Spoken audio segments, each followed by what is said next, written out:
Hello friend, my self Shailendra Prajapati और आप सभी पढ़ रहे हैं सर्वेइंग। ठीक है, तो सर्वेइंग में आपने बहुत सारे पॉइंट सीख लिए, जैसे कि उसके इंट्रोडक्शन पार्ट थे, प्रिंसिपल क्या थे, उसकी क्लासिफिकेशन क्या था, और भी आगे जब हमने स्टार्ट किया लीनियर मेजरमेंट, तो लीनियर मेजरमेंट में भी कुछ बेसिक पॉइंट थे। लीनियर मेजरमेंट में कुछ और पॉइंट मैंने बताया, जैसे कि हमें डिस्टेंस मेजरमेंट करना है, किस तरीके से करना है, उसके लिए क्या क्या इंपॉर्टेंट पॉइंट है, कौन कौन से इंस्ट्रूमेंट है, वो चीज़ें हमने बताया। उसके बाद मैंने ये बताया कि कौन कौन से इंस्ट्रूमेंट है जिसको हमें यूज करके जिसको हमें यूज करना है। जैसे मैंने यहाँ पर आप सभी को स्क्रीन पर भी दिख रहा होगा कि ये सारे इंस्ट्रूमेंट हैं। ओके, चेन्स है, टेप्स है, ये चीजें मैंने बताया, जिसमें मैंने चेन्स के रिलेटेड सारा डिटेल मैंने बता दिया कि कितने टाइप के चेन्स होते हैं। जैसे यहाँ पे देख सकते हैं चेन के वेरियस टाइप होते हैं। मैट्रिक चेन होता है, गंटू चेन होता है जिसको सर्वेयर चेन भी बोला जाता है, उसके साथ साथ engineers chain, revenue chain and steel band या बैंड चेन, इसके बारे में डिटेल में मैंने बताया था। जैसे कि पिक्चर के साथ मैंने शो भी करके बताया था कि ये मैट्रिक चेन है, गंटू चेन से रिलेटेड भी पॉइंट बताया था। खास इंपॉर्टेंट पॉइंट इसमें क्या है याद करने के लिए, कि जैसे कि मैट्रिक चेन है तो वो 20 मीटर और 30 मीटर का चेन पाया जाता है। ठीक है, सेम वही गंटूर चेन में याद क्या रखना है कि ये कितने फीट का चेन पाया जाता है और एक लिंक जो होता है उसका डायमेंशन क्या होता है और कितने टोटल लिंक होते हैं। तो यहाँ पर गंटूर में याद रखने के लिए इंपॉर्टेंट पॉइंट क्या है, अगर कॉम्पिटिटिव एग्जाम का प्रिपेयर कर रहे हैं तो उसमें 66 फीट का आपको याद रखना है कि ये गंटूर चेन होता है। उसके साथ साथ आपको याद रखना है कि 100 लिंक है। अगर ये लिंक पता है और ये लेंथ पता है कि 66 फीट का है, तो एक लिंक का डायमेंशन आपको पता चल जाएगा। ये 100 से इसमें डिवाइड कर दोगे, 0.66 फीट एक लिंक का आपको मिल जाता है। ये याद रखने के इंपॉर्टेंट पॉइंट है सभी में। ठीक है, जैसे ये देख सकते हैं इंजीनियर चेन में भी देखिए 100 फीट का होता है और 100 लिंक होता है, मतलब एक एक जो होता है एक एक फीट का, एक एक लिंक कैसा होता है, एक एक फीट का होता है। ये इंपॉर्टेंट पॉइंट है जो हमें याद रखने के लिए जरूरी है। ठीक है, इंजीनियर्स चैन का पिक देख सकते हो। उसके बाद से रिवेन्यू चेन जो होता है वो 33 फीट। ठीक है, 33 फीट ये रिवेन्यू चेन है और 16 लिंक होता है। तो 16 का 32 डिवाइड बाय 16 करेंगे तो आपको एक लिंक भी आपको पता चल जाएगा। इस तरीके का रिवेन्यू चेन होता है। स्टील बैंड जो होता है वो भी 20 मीटर और 30 मीटर का होता है। ठीक है, इस तरीके का आप देख सकते हैं। ओके, इस तरीके का पिक्चर्स था। तो ये सब चीजें किस तरीके से एडजस्टमेंट करना वो चीजें आप देख सकते हो कि दोनों साइड हैंडल रहता है, दोनों साइड हैंडल करके फिर बाद में उसको स्प्रेड करके और हम फाइंड आउट कर लेते हैं दो पॉइंट के बीच का डिस्टेंस। ठीक है, if chain is found to be long, अगर मान लो कि 20 मीटर का चेन है और पता किया गया बाई टेप से हमने चेन को मेजरमेंट किया तो वो लॉन्ग पाया गया, मान लो हो सकता है कि 2 सेंटीमीटर 1 सेंटीमीटर वो लॉन्ग मिल गया, तो उसके लिए हम कई सारे टेक्निक यूज करके क्लियर कर लेते हैं। कि मान लो कि रॉन्ग चेन से आप मेजरमेंट किए हो, ठीक है, रॉन्ग चेन से मेजरमेंट किए हो तो कम डिस्टेंस का आप ज्यादा मेजरमेंट दिखाओगे, कम डिस्टेंस का भी ज्यादा दिखाओगे या ज्यादा का कम दिखाओगे। तो उसकी वजह से उसको कैसे सुधार करना है उसके लिए कई सारे पॉइंट है, जैसे कि closing of the joint of the ring if found to be open out. ठीक है, दूसरा है रीशेपिंग डैमेज रिंग, ये किस कारण से होता है, ये यहाँ पर ये बताएं कि किस कारण से ये ज्यादा लॉन्ग हो सकता है। ठीक है, तो पहला है देखो closing of the joints of the ring if found to be opened out, उससे वजह से आप कर सकते हो एडजस्टमेंट। रीशेपिंग डैमेज रिंग को भी कर सकते हो। उसके बाद से रिमूविंग वन और मोर स्मॉल रिंग, ज्यादा बड़ा हो जाता है तो क्या कर सकते हैं, एक या दो जो स्मॉल रिंग है उसको निकाल सकते हैं, एडजस्ट कर सकते हैं। Adjust the link at the end, end में हम एडजस्ट कर लेते हैं। ठीक है, testing and adjustment of chain, जैसे if the chain is found to be too short, अगर शॉर्ट पाया जाता है, अगर पता चला कि शॉर्ट है तो उसको उसको पहले मेजरमेंट करने से पहले हम क्या किस तरीके से एडजस्टमेंट कर सकते हैं, सुधार क्या कर सकते हैं, वो चीजें हैं। मान लो कि मेजरमेंट कर लिए तो उसके लिए अलग पॉइंट है। अभी यहाँ पर सिर्फ पॉइंट बता रहा है कि अगर मान लीजिए कि चेन आपको पता चला कि टू शॉर्ट है, मतलब छोटा है, ठीक है, तो उसको क्या कर सकते हैं, स्ट्रेटन द बैंड लिंक, जो बेंट हो गया है लिंक उसको स्ट्रेट कर सकते हो। दूसरा है opening the joint of the ring, जो रिंग है उसको हम क्या कर सकते हैं, ओपन कर सकते हैं। रिप्लेसिंग वन और मोर स्मॉल सर्कुलर रिंग, ठीक है, वन और मोर जो रिंग्स है उसको प्रोवाइड करके हम उसको एडजस्ट कर सकते हैं। Inserting new rings where necessary, जहां पे जरूरत हो नया रिंग उसमें अटैच कर देंगे, जिससे कि जो छोटा हो रहा था उतना आराम से उसके बराबर हो जाए, उतने जितना जरूरी था उतना हो जाए। Adjusting the link at the and, और एंड में हम लिंक को एडजस्ट कर सकते हैं, ठीक है, एडजस्ट कर सकते हैं। ओके, तो ये चीजें आपको क्लियर हो गया होगा। अब उसके बाद आ जाता है आपका मेजरिंग टेप्स, ठीक है।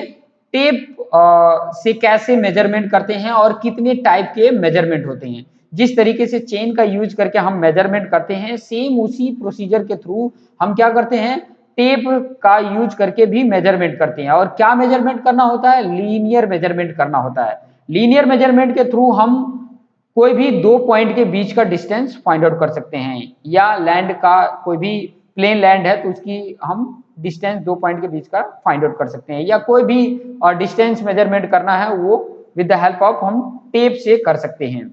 जैसे यहाँ पर देख सकते हो कि क्लोथ और लिनेन टेप है, टाइप्स है, this is the type cloth and linen tape. उसके बाद फाइबर टैप है, उसके बाद मेटेलिक टैप है, उसके बाद स्टील टैप है, और उसके बाद इनवार टैप है। These are the types of the tapes, ठीक है, टेप्स हैं, ठीक है, ये सब टेप्स हैं। और किस तरीके से होते हैं आप पिक्चर्स में यहाँ पर देख सकते हैं, यहाँ पिक्चर्स है डिफरेंट डिफरेंट, देख सकते हो किस तरीके से मेजर किया जा रहा है। जैसे ये पॉइंट है एक, ये दूसरा पॉइंट है, ये दोनों पॉइंट के बीच का हमें अगर मेजरमेंट करना होता है, ये पॉइंट का और ये पॉइंट का, तो इस तरीके से हम टेप को लेकर मेजरमेंट कर लेते हैं, ठीक है, और नोट डाउन कर लेते हैं, ठीक है। नेक्स्ट देखेंगे कि क्लोथ एंड लिनेन टेप की कुछ बेसिक पॉइंट। जैसे linen tape are closely woven linen and varnish to resist moisture, moisture को रेजिस्ट कर सके, इसलिए इस तरीके का बना होता है। जनरली आप देखोगे 10 मीटर का, 20 मीटर का, 25 metre, 30 metre long length and 12 to 50 metre wide होता है, वाइड होता है, सॉरी मीटर नहीं है, वाइड जो अगर बात करेंगे तो 12 टू 50 वाइड होता है। एंड जो लेंथ की बात करेंगे तो जो टेप होता है वो लेंथ में 10 मीटर भी हो सकता है, 20 मीटर भी, 25 मीटर भी एंड 30 मीटर, ठीक है। These are the length wise, okay. Next point देख सकते हैं, इस तरीके का उसका पिक्चर है, ठीक है, पिक्चर्स में आप इस तरीके का शो करके देख सकते हैं ताकि आपको आइडिया मिल सके, ठीक है, आइडिया इस तरीके से आपको पता चले, पिक्चर्स में क्लियर हो जाएगा, ठीक है। जैसे यहाँ पे देख रहे हो पिक्चर्स में कि ये टेप है, इस तरीके से आपने देखा भी होगा, ऑन द साइड पे भी आपने देखा होगा, इसमें ज्यादा कुछ बताने की जरूरत नहीं है। नेक्स्ट देख सकते हैं फाइबर ग्लास टेप, ठीक है, these second type of tape की बात करें, फाइबर ग्लास टेप, ये किस टाइप का टेप होता है। These tapes are similar to linen and plastic, से सिमिलर होता है, लिनेन और प्लास्टिक टेप जैसा ही होता है, बट ये जो बने होते हैं वो ग्लास फाइबर का बना होता है, ठीक है, सेम उसी की तरह, शेप एंड साइज उसी की तरह दिखेगा, बट किसका बना है, ग्लास फाइबर का। The tapes are quite flexible होता है, स्ट्रॉन्ग होता है एंड नॉन कंडक्टिव होता है। नॉन कंडक्टिव मतलब इलेक्ट्रिसिटी से अगर टच हुआ तो जो पकड़ा है उसको कोई फर्क नहीं पड़ेगा, क्योंकि ये नॉन कंडक्टिव है। These can be use in the vicinity of electric equipment, electric equipment को मेजर करना है तो वैसी जगह पे हम इसका यूज कर सकते हैं। क्यों, क्योंकि कहीं पर भी अगर कोई वायर, अगर नेक्ड वायर है और टच हुआ और दूसरी तरफ अगर पकड़े हो तो करंट नहीं फ्लो होगा, क्योंकि ये नॉन कंडक्टिव है। These tapes do not stretch or shrink due to the change in temperature. Temperature के कारण ये स्ट्रेच भी नहीं होगा, श्रिंक भी नहीं होगा। ये बहुत अच्छा इसका एडवांटेज पॉइंट है, क्योंकि मॉइस्चर के कारण बहुत सारे सिकुड़ जाते हैं या तो लेंथ में इंक्रीज भी कर जाएंगे। तो ये काफ़ी अच्छा फाइबर जो ग्लास टेप है वो काफ़ी अच्छा है, इस तरीके से बोल सकते हैं। These tapes are available in length 20 metre में भी, 30 मीटर में भी और 50 मीटर में भी ये लेंथ पाए जाते हैं, ठीक है। यहाँ पे इस टाइप का देख सकते हैं कि किस तरीके का है, आपके सामने जो है वो इसमें आप देख सकते हैं। ये टेप जो है इससे आपको क्लियर मिलेगा कि इस तरीके का जो टेप है, देख सकते हैं ग्लास फाइबर टेप इस तरीके का। 100 मीटर का जो टेप होता है वो इस तरीके का होता है, बाकी नॉर्मली 20 मीटर 10 मीटर का छोटे साइज में होते हैं। नॉर्मली ये जो मैंने आपके सामने पिक्चर शो कर रहा हूँ, वो पिक्चर शो क्या बता रहा है कि वो नॉर्मली 100 मीटर का अगर मेजरमेंट करने तो इस तरीके का यूज कर लेते हैं, ओके। चलिए नेक्स्ट आगे देख लेते हैं कुछ और डिफरेंट मेटेलिक टाइप की बात कर लेते हैं, ठीक है। नाम से ही आपको पता रहा कि ये मेटल का यूज करके ये बना होता है, जिसमें क्या होता है, ब्रास होता है और कॉपर वायर्स होते हैं। प्रिवेंट स्ट्रेचिंग एंड ट्विस्टिंग, जो स्ट्रेचिंग होने वाला रहता है और ट्विस्टिंग होने वाला रहता है, इस फाइबर की वजह से ये नहीं होता है, ठीक है, नहीं होता है, इसीलिए इसको मेटालिक टैप बोलते हैं। As the wires are interwoven and tapes is varnished, these wires are visible to naked eyes. हमें मतलब naked eyes से भी विजुअल होता है कि जो उसके अंदर जो वायर्स लगे हुए हैं वो भी दिखते हैं. This is supplied in the leather case with a winding device. Each metal length is divided into a 10 part decimeter में, and each part is further subdivided into 10 part. It is commonly used for taking offset in chain serving. Chain serving में offset के लिए इसको use में लिया जाता है. जैसे इस तरीके का देख सकते हैं पिक्चर्स में, आपको क्लियर शो हो रहा होगा. इस तरीके का टेप को हम यूज करते हैं जिससे कि आपको आइडिया मिल सके. ठीक है, क्लियर हो रहा है? पिक्चर्स से आपको आइडिया मिल रहा होगा. ओके, नेक्स्ट पॉइंट की तरफ आगे बढ़ते हैं जो आपको क्लियर करेगा और भी टाइप्स के बारे में. जैसे यहाँ पे स्टील टैप की बात कर रहे हैं, स्टील टैप. ठीक है, तो स्टील टैप भी क्या है, मेजरिंग टेप्स के लिए यूज किया जाता है. टेप्स हैं, ठीक है.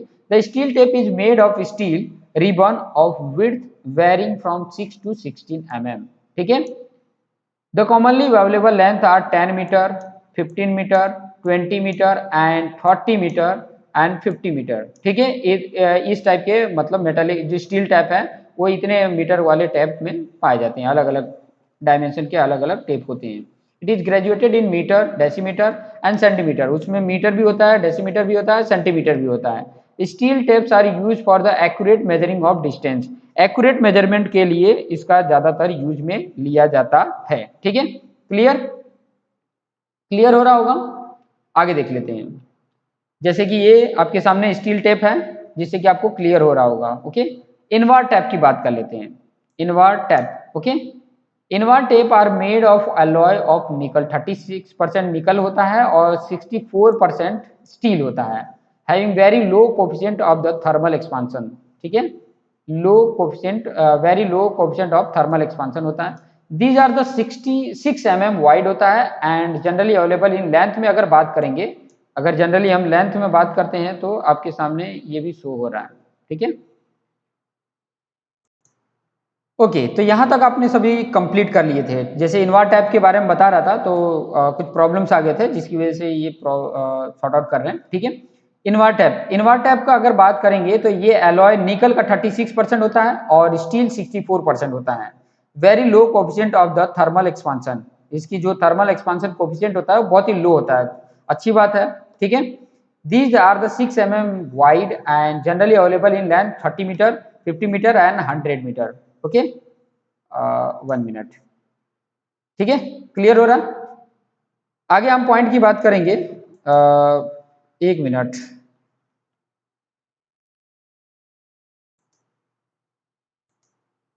ठीक है, ओके. नेक्स्ट पॉइंट की बात कर रहे थे इनवार टैप के बारे में. जैसे यहाँ पे इसका पिक्चर्स देख सकते हैं किस तरीके का ये पिक्चर है.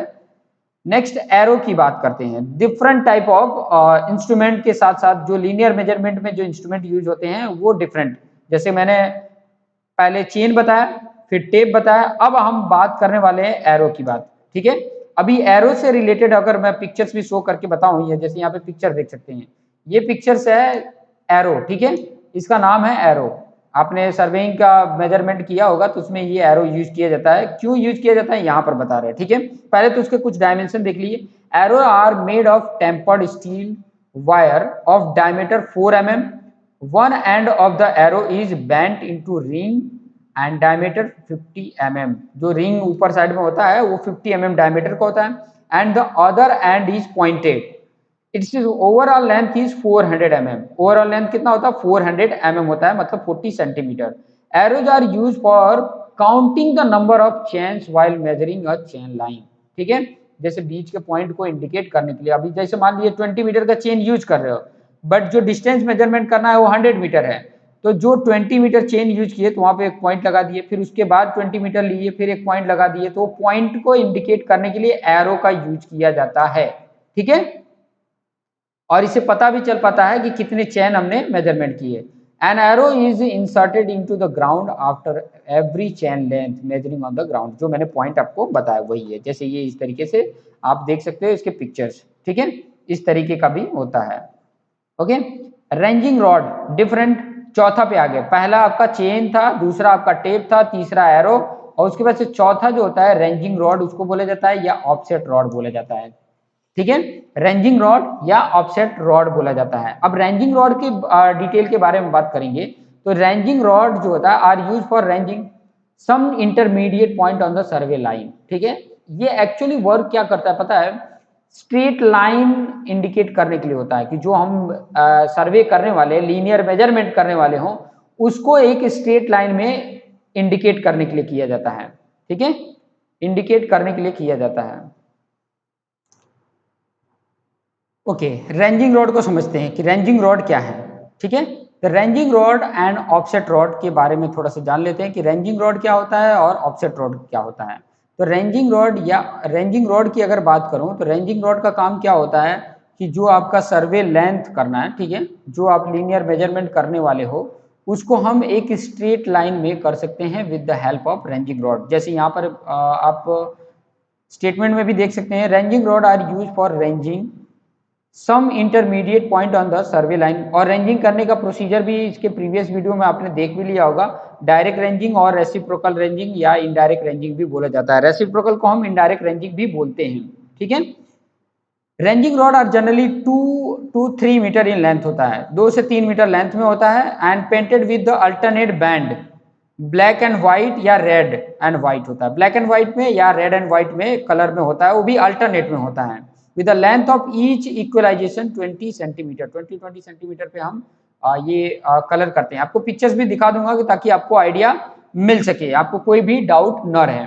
The location of any survey station can be known from the long distance only by the mean of ranging rod. ठीक है, लोकेशन अगर बताना है और काफी ज्यादा डिस्टेंस पे है तो इसी के हेल्प से हम उसको पॉइंट आउट भी कर सकते हैं या स्टेशन बता सकते हैं। The distance of too long, बहुत लॉन्ग है, a rod of length 4 metre और 6 मीटर इज यूज। जनरली अगर बहुत ज्यादा डिस्टेंस है तो हम 4 मीटर और 6 मीटर का भी रेंजिंग रॉड आता है, उसको हम यूज कर सकते हैं। इज कॉल्ड रेंजिंग पोल, उसको रेंजिंग पोल भी बोला जाता है। बात करने वाले यहाँ पर है ऑफसेट रॉड का। तो ऑफसेट रॉड भी यहाँ पर देख सकते हैं कि offset rod is similar to ranging rod, ranging rod की तरह ही रहेगा लेकिन ये ऑफसेट का काम करेगा। अब ये ऑफसेट क्या होता है, जैसे कि कोई हमारा सर्वे लेंथ है और कोई ऑफसेट में आ गया, जैसे कोई साइड में कोई ट्रीज आ गया या कोई इमूवेबल प्रॉपर्टी आ गई, तो वो ऑफसेट हमें दिखाना पड़ता है कि कितने डिस्टेंस पे या बाय परपेंडिकुलर या बाय ऑब्लिक हम बता सकते हैं। ठीक है, इतना पॉइंट क्लियर हो गया। नेक्स्ट देख लेते हैं। नेक्स्ट पॉइंट की अगर मैं बात करूं तो इस तरीके का रेंजिंग रॉड है, ये ऑलरेडी रखा हुआ है, वहां से पिक्चर्स लिया हुआ है। ठीक है, यहाँ पर देख सकते हैं कि इस तरीके का रेंजिंग रॉड होता है जो ऑलरेडी देख सकते हैं अल्टरनेट में रेड एंड व्हाइट में कलर किया हुआ है। यहाँ पर भी देख सकते हैं ऑफसेट रॉड इस तरीके का होता है, सेम वैसे ही दिख रहा है लेकिन ऑफसेट का काम करता है। टोटल स्टेशन में काम करेंगे तो यहाँ पर ऑलरेडी ऑफसेट का प्रोवाइड किया गया रहता है, इसमें से डायरेक्ट हमें अटैच होकर रीडिंग मिल जाती है। इस तरीके से देख सकते हैं रेंजिंग रॉड। ठीक है, ये ऑफसेट रॉड, रेंजिंग रॉड और ऑफसेट रॉड पिक्चर्स देख सकते हैं। ओके, क्लियर हो गया होगा। अब आ जाते हैं लेथ्स एंड वाइड्स क्या होता है। ठीक है, पिक्चर्स भी देखेंगे तो आपको आइडिया मिल जाएगा लेथ्स क्या होता है एंड वाइड्स क्या होता है। ठीक है, लेथ की बात कर लेते हैं। Lath are 0.5 to 1 metre long stick of soft wood. They are sharpened at one end and are painted with the white or light colors. They are used at intermediate points while ranging or while crossing depression. इसके लिए हम lathes का use करते हैं। And wides की अगर बात करें, पिक्चर्स भी देखेंगे तो आपको आइडिया हो जाएगा। Whites are the pieces of sharpened thick stick cut from the nearest place in the field. One end of the stick is sharpened and other end is split. White papers are inserted in the split to improve the visibility. Whites are also used for the some purpose of as a laths. जैसे यहाँ पे देख सकते हैं कि लैथ है यहाँ पे और ये वाइट्स है। ठीक है, अब पैक्स की बात कर रहे हैं। हालांकि वाइड्स और लैथ की जगह पे हम पैक्स का यूज करते हैं। नॉर्मली जो लेथ है, जो वाइट्स बताया, उसका यूज अभी नहीं लिया जाता है, नॉर्मली अभी पैक का यूज लिया जाता है। अब ये पैक्स क्या है, ठीक है,